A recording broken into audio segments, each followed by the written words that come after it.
Hello guys, welcome back to my YouTube channel. അപ്പോൾ എൻ്റെ കയ്യിൽ ഒരു പ്ലാന്റ് കിട്ടിയിട്ടുണ്ട്.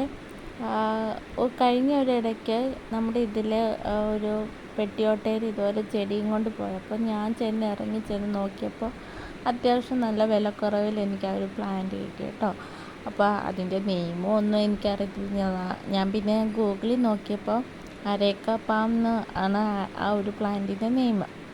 അപ്പം നമ്മുടെ ഇവിടെ വീടിൻ്റെ അടുത്തൊന്നും മണ്ണില്ല. അതുകൊണ്ട് തന്നെ ഞാനും ചേട്ടനും കൂടെ നമ്മുടെ ആ വീടിന് റോഡിൻ്റെ താഴ്വശത്ത് ഇഷ്ടംപോലെ മണ്ണ് കിടപ്പുണ്ട്. അപ്പോൾ ആ മണ്ണെടുക്കാനായിട്ട് പോയതാട്ടോ. സത്യം പറഞ്ഞാൽ അതായിരുന്നു മടി. കാരണം എന്ന് വെച്ചാൽ നമ്മുടെ വീടിനടുത്ത് മണ്ണുണ്ടെങ്കിൽ നമുക്ക് അവിടുന്ന് വാരിയെടുക്കാൻ എളുപ്പം. ഇത് പിന്നെ റോഡിൻ്റെ താഴ്വശം ആയതുകൊണ്ട് മണ്ണ് വരാൻ കുറച്ച് പാടാണ്. അതുകൊണ്ട് മടി പിടിച്ച് ഞങ്ങൾ ആ ചെടി ഇങ്ങനെ വെച്ചേക്കരുത്. പിന്നെ രണ്ടും കൽപ്പിച്ച് ഇനി ഞാനും ചേട്ടനും കൂടെ മണ്ണൊക്കെ വാരി ചെടി നടാനുള്ള പരിപാടിയായിരുന്നു.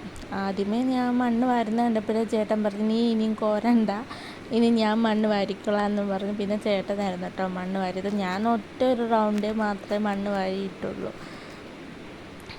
പിന്നെ എന്തോ വെയിലൊക്കെയാണ്. ഇപ്പം നമ്മുടെ പ്ലാന്റ് നടുന്നത് ഈ ഒരു പോട്ടിലാണ് കേട്ടോ. അത്യാവശ്യം നല്ല വിലക്കുറവിൽ നമുക്ക് കിട്ടിയ ഒരു പോട്ടാണ് ഇത്. നമ്മുടെ ഇവിടെ അടുത്തൊരു കടയിൽ തന്നെ നമ്മൾ വാങ്ങിയതാണ്, ചെടിക്കടയിൽ നിന്ന് വാങ്ങിയതാണ് ഈ ഒരു പോട്ട്. നമ്മൾ ആ കോരി എടുത്ത മണ്ണെന്ന് പറയുന്നത് കുറേ കല്ലും കാര്യങ്ങളും ഒക്കെ ഉണ്ട് അതിൽ. അപ്പം നമ്മൾ ആ കല്ലുകളെല്ലാം മാറ്റിയിട്ട് വേണം നമ്മൾ ഈ ഒരു മണ്ണ് ആ ചട്ടിയിലോട്ട് ഇടേണ്ടത്. അല്ലെ പിന്നെ ചെടികളൊക്കെ വളരാൻ ഭയങ്കര ബുദ്ധിമുട്ടായിരിക്കും. ഞാൻ ആദ്യമേ ആ ചട്ടിയിൽ 2-3 കല്ലൊക്കെ ഇട്ട് പിന്നെ അതിൽ കുറച്ച് നമ്മുടെ കരിയിലയുണ്ടല്ലോ അത് എടുത്തിട്ടു. അതിന് ശേഷമാണ് ഞാൻ ഈ മണ്ണ് ഇട്ടത്. പിന്നെ ഞാൻ കുറച്ച് എല്ലുപൊടി കൂടെ ചേർത്തിട്ടുണ്ട്. പിന്നെ അതിന് ശേഷം ഞാൻ നമ്മൾ ആ ചെടി എടുത്ത് നടാൻ പോവുക കേട്ടോ. ഇതാണ് ഞാൻ പറഞ്ഞ അരേക്ക പാം. ഇത് അത്യാവശ്യം നല്ല പോലെ വലുതാവുന്ന പ്ലാന്റ് ആട്ടോ. നമ്മൾ ആ വീടിൻ്റെ ആ പടിയുടെ ആ 2 സൈഡിൽ വെക്കുമ്പോൾ നല്ല രസമാട്ടോ. ഞാൻ ഇപ്പോൾ ഇത് 2 പോട്ടിലാണ് വാങ്ങിച്ചത്. പിന്നെ അത് കഴിഞ്ഞ് ചെടിയെല്ലാം നട്ട് കഴിഞ്ഞപ്പോൾ ഐസ്ക്രീംകാരൻ അതിലേ പോയി. പിന്നെ ചേട്ടൻ ഐസ്ക്രീമൊക്കെ വാങ്ങി തന്നു.